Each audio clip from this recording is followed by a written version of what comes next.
Assalamualaikum warahmatullahi wabarakatuh. Kami dari kelompok 8 akan mempresentasikan tentang siklus akuntansi Ziswaf. Dosen pengampu Bapak Faiz Arif Jamil MAK selaku dosen mata kuliah akuntansi Ziswaf UIN Raden Intan Lampung, yang terdiri dari anggota kelompok Muhammad Ferdian Salsabila, Rizky Destianti, Siti Nurnazilah, dan Nur Laila. Pengakuan, pengukuran, dan pengungkapan aset wajar. Wakaf uang. 1. Penerimaan wakaf uang diakui pada saat kas diterima. 2. Penerimaan wakaf uang diakui sebagai dana terbatas dan tidak terbatas sesuai dengan tujuan wakif. Dicatat sebesar jumlah yang diterima jika dalam bentuk kas. 3. Wakaf uang yang diterima dari wakif diakui sebagai penambah dan wakaf. 4. Wakaf uang dapat dikelola, lalu hasil dari pengelolaan yang diterima diakui sebagai dana nazir dan dana wakaf produktif. 5. Penentuan jumlah bagian yang akan disalurkan ditentukan dengan prinsip syariah dan kebijakan nazir. Pengukuran setelah pengakuan awal. Apabila terjadi kerugian ataupun kehilangan, diperlakukan sebagai pengurangan wakaf atau pengurangan dana nazir tergantung dari sebab terjadinya pengurangan tersebut. Penyaluran. Wakaf uang yang disalurkan pada mauquf alaihi diakui sebagai pengurangan dari dana wakaf uang sebesar jumlah yang diserahkan untuk dikelola dalam bentuk kas. Pengungkapan. Nazir harus mengungkapkan hal-hal berikut terkait dengan wakaf uang, tetapi tidak terbatas pada 1. Kebijakan penyaluran wakaf, seperti penentuan skala prioritas penyaluran, kebijakan pembagian di antara pembagian nazir dan hasil yang diakui sebagai wakaf produktif dan disajikan secara terpisah. 3. Rincian penyaluran dana wakaf yang mencakup jumlah beban pengelolaan. 4. Jumlah aset kas yang disalurkan untuk dikelola. Wakaf bergerak selain uang. Pengakuan awal. 1. Penerimaan wakaf bergerak selain uang diakui pada saat kas atau aset lainnya diterima. 2. Wakaf bergerak selain uang yang diterima dari wakif diakui sebagai penambah dana wakaf bergerak selain uang. 3. Wakaf bergerak selain uang dapat dikelola, lalu hasil dari pengelolaan yang diterima diakui sebagai dana nazir dan dana wakaf produktif. 4. Penentuan jumlah bagian yang akan disalurkan ditentukan dengan prinsip syariat dan kebijakan produktif. Pengukuran setelah pengakuan awal. Wakaf bergerak selain uang yang diterima berupa selain aset non-kas. Aset non-kas dapat berupa aset lancar ataupun aset tidak lancar. 2. Nazir dapat menerima aset non-kas tidak lancar. Aset ini dapat berupa kendaraan maupun saham. 3. Nazir dapat pula menerima aset non-kas yang dimaksudkan oleh wakaf untuk segera disalurkan. Aset seperti ini diakui sebagai aset lancar. Aset ini dapat berupa aset yang memiliki umur panjang seperti mobil. Aset penyusutan atas nilai aset tidak lancar diakui sebagai pengurangan dari aset tersebut.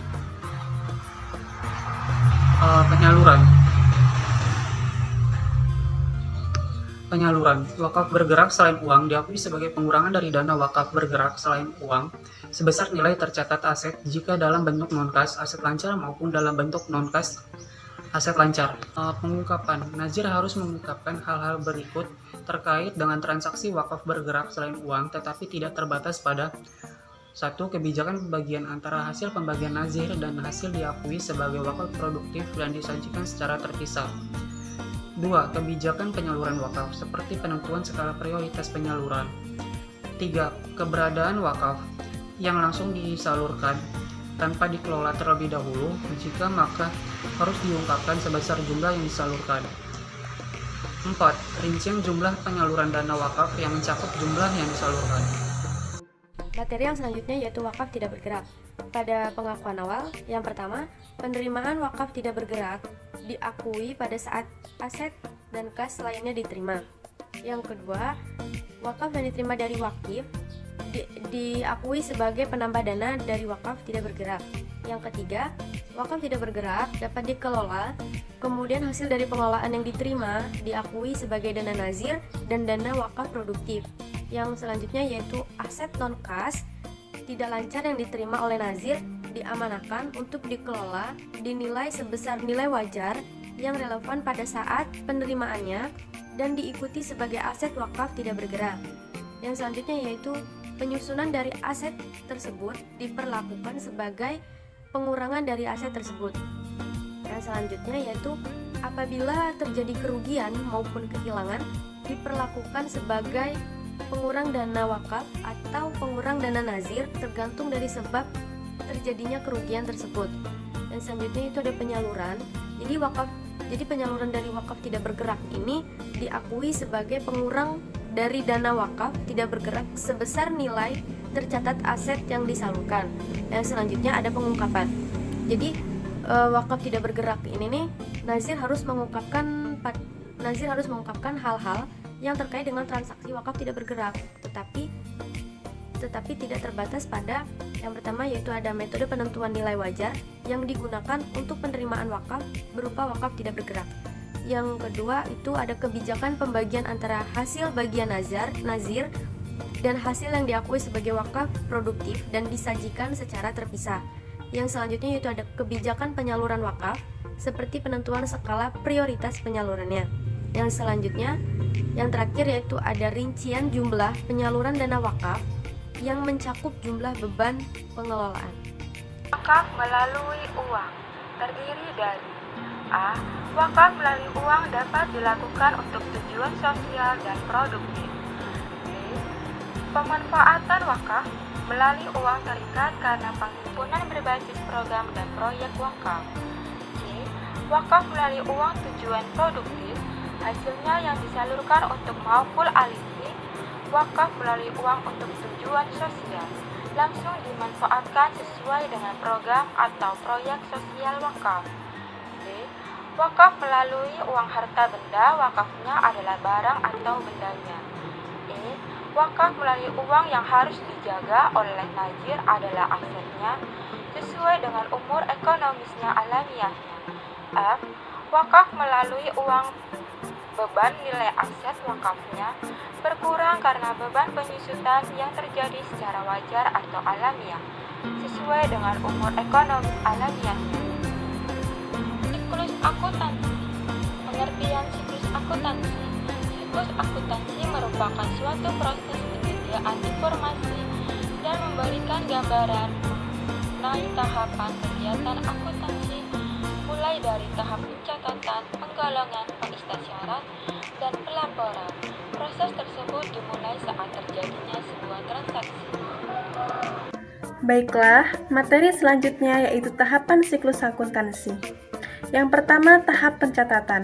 Pada tahap ini, setiap transaksi yang terjadi dicatat secara kronologis dan sistematis dalam periode tertentu di dalam sebuah atau beberapa buku yang disebut jurnal.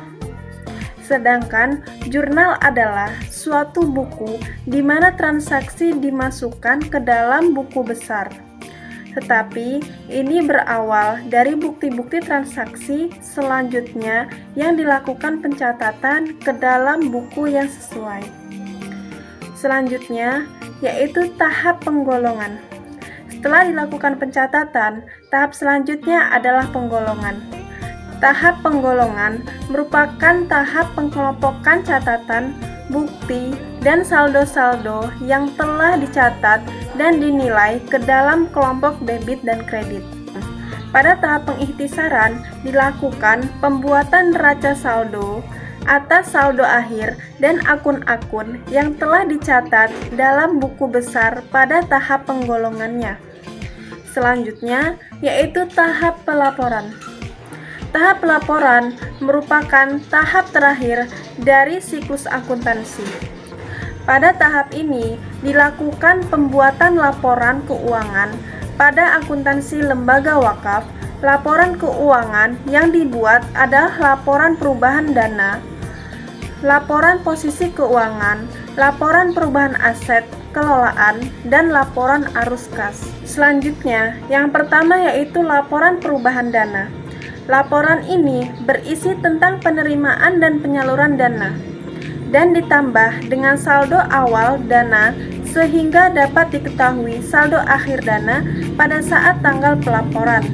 Selanjutnya yang kedua, yaitu laporan posisi keuangan. Laporan ini berisi tentang gambaran posisi keuangan lembaga wakaf.